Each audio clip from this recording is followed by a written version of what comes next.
Okay, then let's get started. Good morning to Sylvester Arnab, Professor Dr. Sylvester Arnab, and a warm welcome also from my side out there into the European gamification and learning space. My name is Mike Arnold. I'm the Vice President for Research, Innovation and Transfer at the University of Applied Sciences, FHD Dresden. And it's a great pleasure to introduce you to our first keynote speaker today, Professor Dr. Sylvester Arnab. And he is a full professor in game sciences, applied sciences at the Coventry University's Disruptive Media Learning Lab, and an associate of the Faculty Research Center for Post-Digital Cultures. His research is situated in game sciences, focuses on playful and gameful experiences that are designed and applied based on strategies and elements commonly used by game-based approaches. He authored and co-authored over 100 publications within the area of virtual worlds, simulations, serious games, game-based learning, and so on. And in 2012, he published a seminal book about the serious games applied to health sciences and its applications. His most recent book is on game sciences in hybrid learning spaces, and it's from 2020. He's also a Lego serious play facilitator, and some of his projects have also won awards, especially the Gamification Award 2019 for software and education and learning. Especially the GameChanger program, which he co-funded in 2014. For example, he aims to embed playful and gameful methodologies in teaching and learning. Before joining the Coventry University, he was a research fellow at the University of Warwick and worked in the International Digital Lab, and received at the same university his PhD in engineering, focusing on visualization and simulations. All that is of great interest to us and to today's conference title. And but enough with this opening speech. Now I'm looking forward to Professor Arnab's keynote, which is titled "Educators as Game Designers, Seriously?" Sorry, a last thing before we start. After the keynote, there will be the possibility to raise your questions. Please send a chat message directly to the organizer, Bettina, in Gathertown. Please send it directly in Gathertown. And thank you. Now it's my pleasure to give the floor to Professor Sylvester Arnab. Thank you very much for such a long introduction. It is a pleasure for me to be here today, and it's a pleasure for me to be invited to speak as well, because the topic of serious games, game-based learning, play, so on and so forth, is very much a great interest of mine, as well as a great interest of my team who are actually working under the GameChangers program. So I'm so happy that I've been invited today so that I can share some of the things that we have learned from the projects that we have run within the context of educators as game designers, and our thoughts and our ideas and our approaches behind this as well. And I hope that you can see my screen well. Just to give you a bit of a context, I am currently based at the Disruptive Media Learning Lab. So the lab is set up to work with colleagues and students across the university to discover new ways for delivering teaching and learning. And one of the key strands is playful and gameful. And I'm also part of the research center in post-digital cultures, where we are looking at experience design. How can we design experiences by taking inspirations from play and gameplay, and how we can ensure that the experience will be meaningful, and what is the relationships between us and the experience. So this is just a bit of a context, and it is very much around how do we design engaging, meaningful experiences. What are those experiences? what will we nurture, and what about the transferability in terms of the things that we experience in whatever activities, can we translate it into something that is useful in the real world? So these are the things that we are very much interested in. And also in terms of teaching and learning, the expectations of different skills is required. There are so many different reports, there's so many different requirements from the industry, so on and so forth. But we need to really think about what do we want our students or our stakeholders to experience in order to discover and develop skills that will be useful for them. And also in terms of the pedagogy behind the teaching and learning that we developed. So there's so many different types of perspectives, models, paradigms, so on and so forth. So these are the things that can be useful in terms of us picking and choosing the different types of approaches that will be useful and relevant for the different groups of students whom we are working with. And of course, the pandemic, everyone rushed to really convert and translate everything into the digital platform. However, I do believe that we really need to be critical about why are we using such platforms? Why are we going digital? What are the different types of experiences that you want to create to ensure that they are meaningful and purposeful? And yes, experience is the key things that I'm gonna stress on today in the different slides. What are the experiences that we want to create, and how we want to create them? How can we make it empathic to the needs of the users, and who are at the front line who are going to deliver those experiences?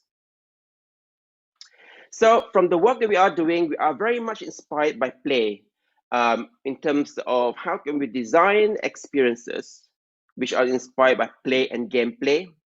How can we replicate the emotional connection that we have when we are playing games, or when we are engaging in a social sort of gameplay?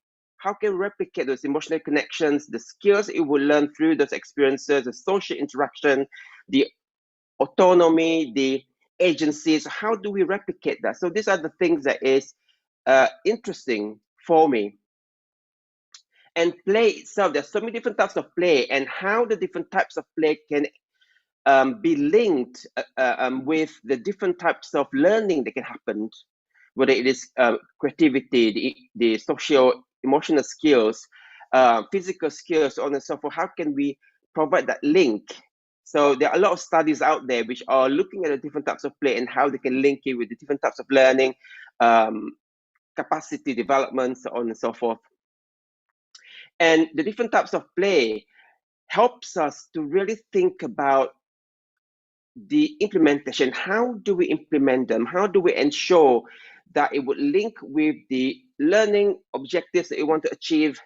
What are the different types of mechanics, the dynamics of that particular activities, and what would be the aesthetics of that particular activities in terms of how can a student engage with them? And also as educators, how can educators engage with them as well? So in terms of the connection between playful learning and the pedagogy that can be included as part of the background or the rigor behind the approach, and different types of skills that we can develop through it. So there are some different studies out there that we can look at and help us to map the different types of playfulness against the different types of aspects within the playful activities and different types of skills that can be developed. So this is a work that is still ongoing in terms of trying to understand the interconnection, the granular representations of the relationships. And of course, can we encourage, facilitate, and track change through games and gameplay? And games, there are just a particular interpretation or representation of play, but not in its total form. But I believe that they happen to be a good starting point for an investigation of play, so that we can investigate in terms of the rules of the gameplay, in terms of different types of milestones and different types of measurement and tracking that can happen within that. because it makes it easier for us to, in a way, observe and analyze and try to understand more about the interrelationships between different aspects that we will include in the experience, which is playful. And as we can see during the pandemic, that there are so many headlines that showcases the importance of games in terms of the development of young people and the way they explore different environments, because you can't actually go out, right? So everything is restricted. So by using games and gameplay, you are able to develop different skills. You are able to explore different environments which you would normally not have access to. So it is quite an interesting development in terms of the perspective of what games and gameplay are and how they are important in the development of young people. And game-based learning, and I'm sure that all of you are familiar with game-based learning in terms of use of games for learning. There's so many different types of benefits that we can look into, as you can see on the screen. Boost engagement in terms of trying to make information more accessible, bridging between abstract concept and concrete.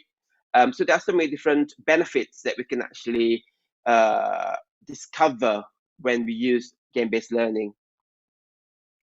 And in terms of the program that we run, and we launched this in 2015, when we are trying to encourage starting students to discover the game creation process and the use of play and games in teaching and learning, and how it can be embedded within what they are practicing, and how it can improve the development of experiences.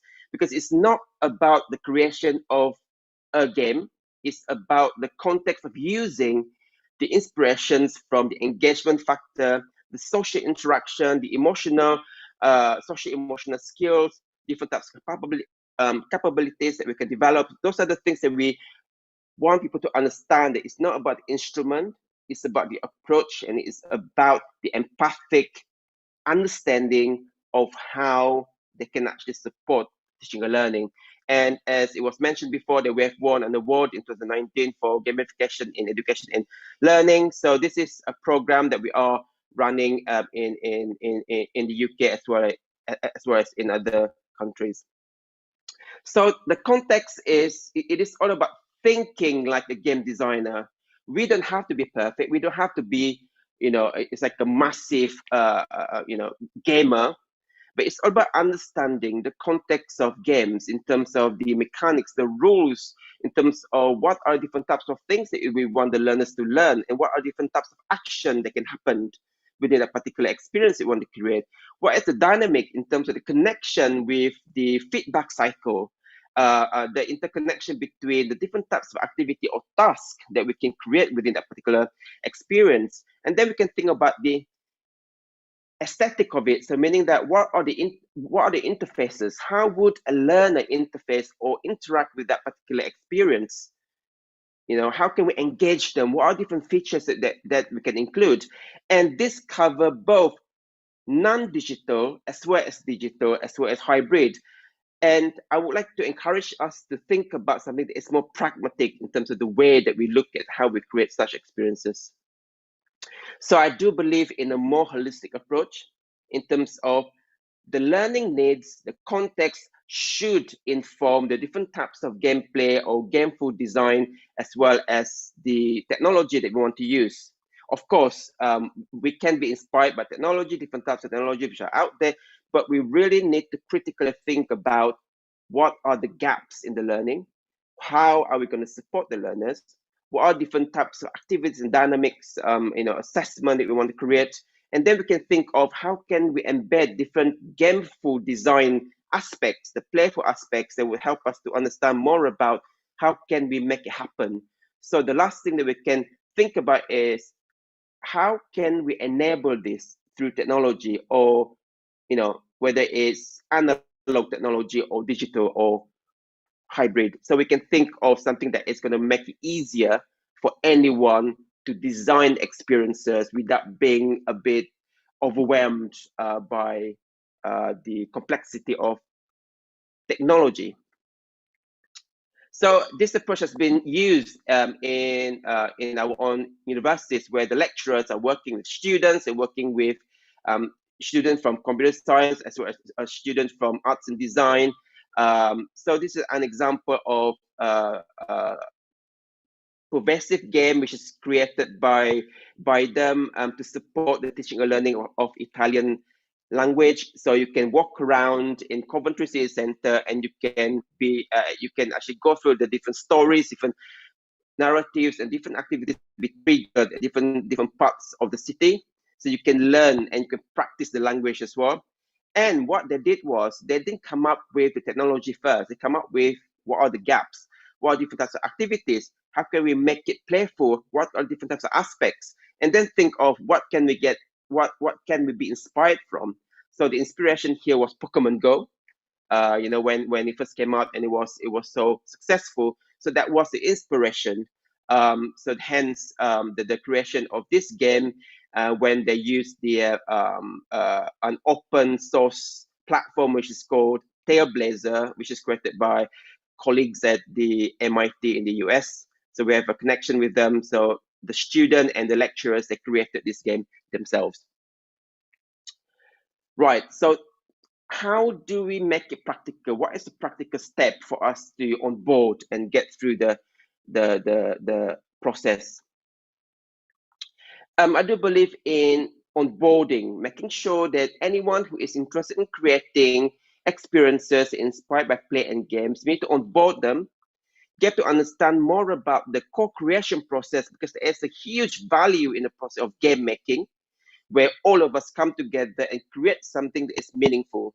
So once we play a lot of different types of games, we understand what are different types of mechanics, what are different types of aspects that will be useful, and then try and create something. And it is an iterative process. So this is something that we go through to ensure that someone is supported, as well as helping them to build practice so that they can master it and they can support others in the process.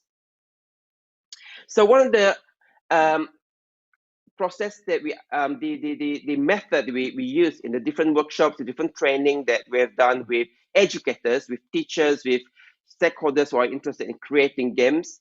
For the onboarding process, we use these game cards that we call the remixing play flash games. So what we normally do is we want to encourage people to exercise their creative muscle. So by showing them two cards, so one is a topic card, another one is a game inspiration card. So we will ask them to quickly create game ideas. So previously we would give them about 2 minutes. Someone could create something in less than a minute. So we gave them 1 minute, someone created something in 50 seconds. And now when we run it, we will always give them half a minute to think of a game idea. And you'll be surprised to see those who are not entirely familiar with games, they can quickly create a game idea. And the caveat here is it doesn't have to be perfect, because we need to encourage people to be more confident and be more confident to really think about many different ideas. You can always iterate them, you can always refine them, you can always think of the different ideas. But the onboarding here is important to encourage people to be confident in thinking about game ideas that is going to support different types of serious topics. For example, here, social responsibilities. How can we use Cluedo, the idea from Cluedo, to create something that is going to address topics within social responsibilities, right? So this is something that we have used in so many different parts of the world, and it's a fantastic approach. And we have the online copy of this, as well as the physical copy as well, that anyone can use for free. And once you have gone through that process, then we will ask them to iterate the game ideas, because practice makes perfect. Oh, let me correct that. Practice makes better, because we are not striving for perfection. We are striving to better the practice, in getting people to get more confident in their ideas, and then use that particular ideas in so many different practices. So we want to encourage people to think about a problem that they wish to solve, and then think of a game idea or inspirations from play that can actually create experiences that would help them to address that particular challenge in the beginning. So this is something that is interesting. So you can see the QR code there, so you can access it for free.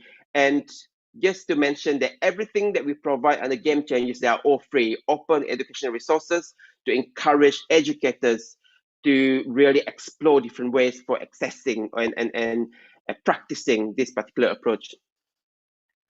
And these are just some a few examples of the different types of experiences which have been created through this particular process. For example, the creation of card games for empathy, bottom right, different types of games which have been created by teachers and implemented in schools. For example, you can see hopscotch there. It has been remixed into a science game. And you have the homeless Monopoly. This is the what do you call it? The partnership between the university and students in one of the colleges in Coventry, charity that is working with the homeless community, as well as the homeless community themselves, that co-created this game using the same approach that I've just mentioned. And you can see the example of escape rooms. We created virtual escape rooms as well to address the issue of the pandemic at the university and in the organizations, to encourage them to create experiences rather than delivering content that is that's going to be a bit dull, as well as location-based games, as I mentioned before. So this approach has been used and adapted in Malaysia. So this is an example of a project which is called Creative Culture, which we adapted the GameChangers approach in different schools in the rural parts of Borneo in Malaysia, and the teachers were able to create different types of games in 2 hours. We asked them to play a game in about 1 hour, and they remix those games that they've played with in another hour. So that shows that even teachers who are in remote parts of Borneo who are not familiar with this approach, they can catch the idea and create their own games and use it in the classroom. This is such an interesting project which has informed so many other projects that we are running now. We are implementing in so many different other countries to address the sustainable development goals 4, which is on equitable, inclusive, quality education in helping educators. And it is all about encouraging educators, teachers to be agents of change. Because in order to mobilize young people, we need to upskill teachers first, because they are the solution. They are the people who are working with young people. So we need to give them the skills that is required to really redesign and reimagine the way they engage young people in so many different ways. So this is something that is very important to us in encouraging teachers to really engage with this particular process. And through the project, they have created their own community, the teachers creating games for teachers. They have also co-created different types of blueprints, different types of cards for design thinking, play cards to encourage people to know more about gamification, for instance, how to use game design aspects in teaching and learning. So they co-created this particular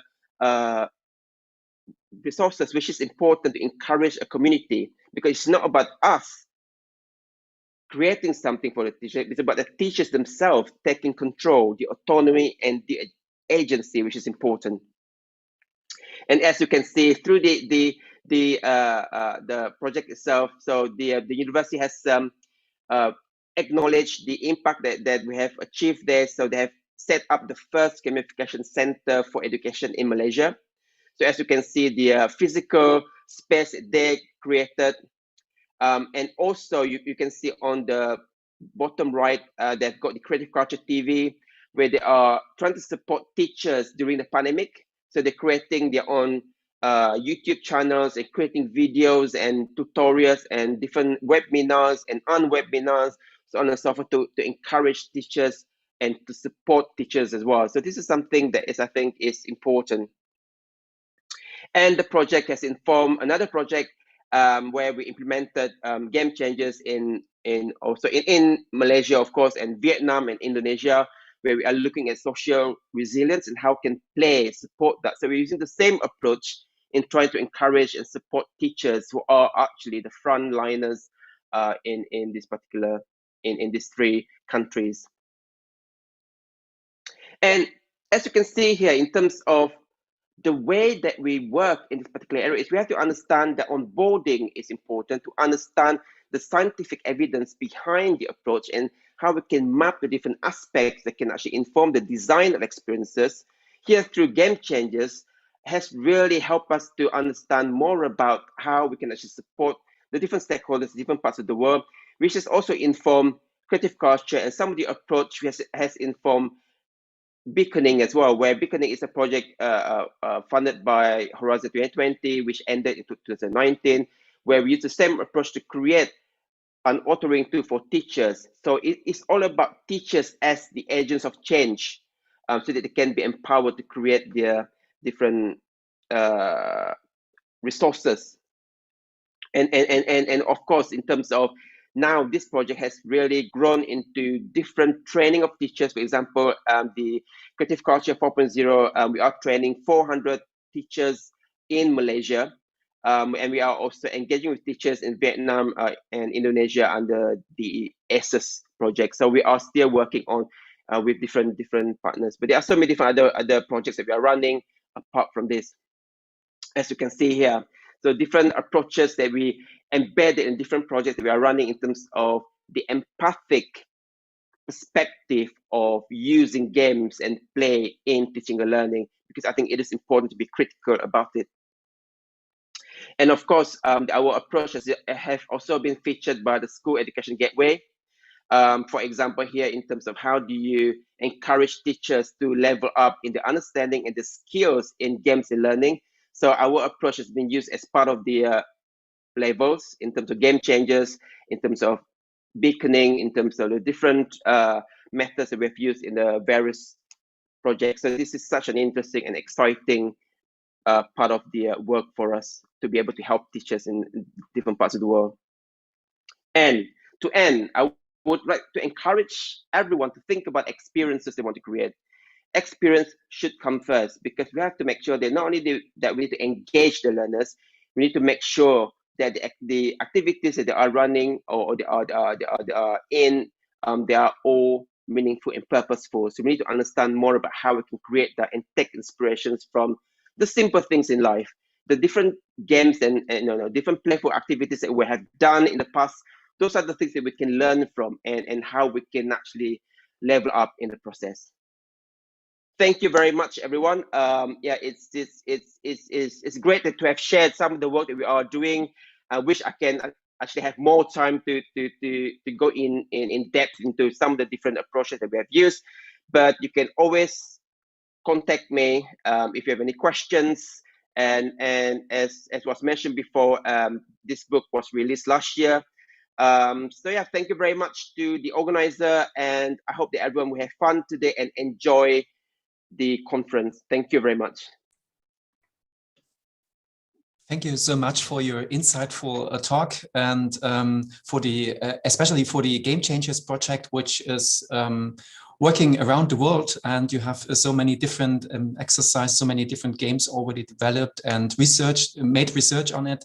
And I really took the message from your talk about teachers could be developed to game change, not to game change, to game changers as well as to change agents. I think this is something you've said also during the during your talk, and how important it is the onboarding process of encourage people in order to get them into the play and get them involved. And thank you so much. And I have a few comments and questions already in the back channel, and I will go over to this. And first of all, there is a comment. It's relieving, aside from the comment, it's relieving to hear that game designers do not have to be perfectionists. You highlighted this in your talk, and also highlighted the co-creation between colleagues and students. Could you a little bit draw on this? This is the comment I took from the back channel. Yes, this is one thing that has always been a barrier in terms of educators or anyone who are not familiar with games to get into game-based learning, because they thought, oh, game-based learning, oh, it's digital, I'm not a gamer, I don't understand games. And we try to break this barrier because it's important to get everyone to understand that, you know, we don't have to be perfect. Nothing is perfect. Even commercial games are not perfect, right? So we need to create a space that is safe for teachers, as well as a space where everyone can co-create. The co-creation will allow people to not only work together, but they can observe others, because there might be others who are more familiar with the process. Some of them might not. But by working together, you can actually create something meaningful. And by using the transdisciplinary approach, meaning that, you know, people from different backgrounds, you can actually create something that is going to be useful. It might not be perfect, or, you know, it might not be as good as you might want it to be at your first try, but as you iterate the process, you would learn the skills. It's not about the instruments that you create, it's about the skills that you develop when you created them. And then when you test them out in the schools or with your students, you'll be amazed to see how engaged they were. I can give an example of the schools. One of the schools that in a very remote part of Malaysia, where you have to fly to Kuala Lumpur, to another city, and then you have to take a small plane, and then you have to take the boat to that particular village, right? So the teachers there, so we ran like a 1-day session with them. So in the morning, we talk about game changers. It's like how it is important to think about different ways to reimagine the way we engage. And then we get them to play games that they have never seen before. So they were playing it. In one of them, they were laughing, you know, they were enjoying it, and one they were making fun of each other. And then the next half, we said, okay, now we want to challenge you. You have played this game, you understand how it works.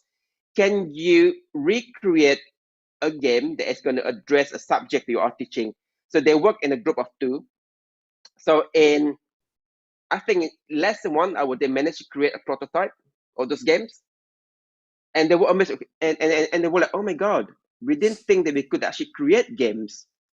They said, and we said, this is the actual process. If you don't try too hard and don't overthink it, you can create something that is meaningful. And then in the afternoon, after lunch, they tested it out with their students in the classroom. And they were amazed to see those who would never engage with math in the classroom. They were the ones who were the most engaging, even though the answers were incorrect when they were doing it. But they were enjoying it. They were trying it. They were, you know, they don't feel like they will be judged when the answers are wrong. So they were enjoying themselves, and those who are better at math were helping them. So you can see the social skills, the social learning, the social emotional skills, and the engagement was perfect. So that was the best evidence you can give to the teachers. Seeing young people engaging with their creation, not our creation. We didn't create it, they created it. So that's why it is important to think that we are not striving for perfection. We are striving to better our practice each time we do it. Yeah. Thank you. And it's a kind of discovery we always make when we start a new game, when we start the learning process, to Exactly. discover the learning experiences in a way. Yeah. Thank you. There are, just to mention, there are lots of thank yous for the key lecture and for the insightful talk. And but there's also one other question which I would like to hand over to you. You highlighted the potentials of game-based learning. What could be also downsides that need to taken into account? Are there any downsides or any other aspects that need to be taken into account? The downside is when you get others, perhaps people might misconstrue game-based learning as you have to use game-based learning for your teaching. No, you don't have to. You have to think about, as I said before, critically evaluate why you are using different approaches. And as I said in the beginning, game-based learning, sometimes it doesn't have to be a full-fledged game, but the aspects of games and playfulness can be embedded in your teaching and learning. For example, you can encourage autonomy in the activities, meaning that students can make decisions on how they can solve a problem to give them more agency. So there is the aspect of playfulness, the exploration that you can include. So there is one downside that people might misconstrue that you have to use a game in your teaching in order for it to work. Okay, one. The secondly is sometimes it does take time in terms of you can't actually address every single thing that you want to address in your teaching and learning. For example, there is a misconstrued idea that you can actually just convert every single module that you want to teach into a game. No, you can't. You can if you have a lot of money to spend and get people to help you and work with you to create them. But if you can actually create different experiences, mini experiences that can actually support different parts of the learning based on the learning gaps, right? So that can help you to create those. And some of the other downside of it as well, in terms of perhaps the time that the teachers will need if they want to create something that is more digital, if they are thinking of something that is more digital, so they will require more knowledge in terms of using some of the different types of platforms, perhaps in terms of the support that they can actually get from the institutions where they are based. So perhaps there is one of the downside in terms of the workload of teachers. Perhaps they need to invest some time in the co-creation and the testing of the different experiences they can create, because that will require them to test them and try them out and then see how it can match with the curriculum and whatnot. I'm trying to think of any other downside. The downside, perhaps there might be unintentional outcomes. For example, even though when we create games, the process is intentional. However, we need to also be aware that there will be unintentional outcomes that might come from it. Different types of behavior, different types of attitudes that might be positive or negative, especially if we focus too much on competition. Because if the game that we create focus too much on competition and they will not allow a lot of collaborations, you might actually instill different types of behavior in terms of the experience itself. Not to say that competition is not important. You can create competition in different ways. For example, you can create group competition, so you have collaborations between the different teams within a team, and they can actually compete with the other team. So that would give them a bit more motivation to really excel in what they do in order to be better than the other team, of course. But yeah, so those are the things that has to be experienced and tested. Yeah. Yeah.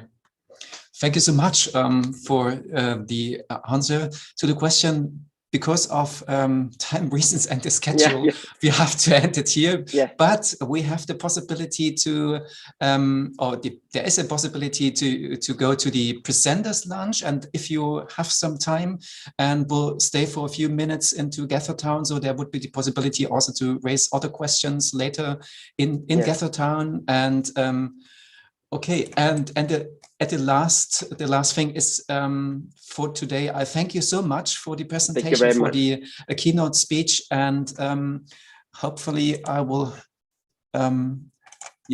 We prepared something for you. A big thank you. Oh, thank you very much. Thank you so much for the time and for the providing us so many answers to the questions. And we will send you a present after the conference, and to say a big thank you to you and to your team. And hopefully we get in touch soon with another possibility to talk to each other. Okay, thank you so much for the presentation. Thank you. Thank you. Okay, this is just a digital thank you, and we will send it to you post it to you No in problem. a wheel format. Yeah. Yeah. Okay, then I will stop the live streaming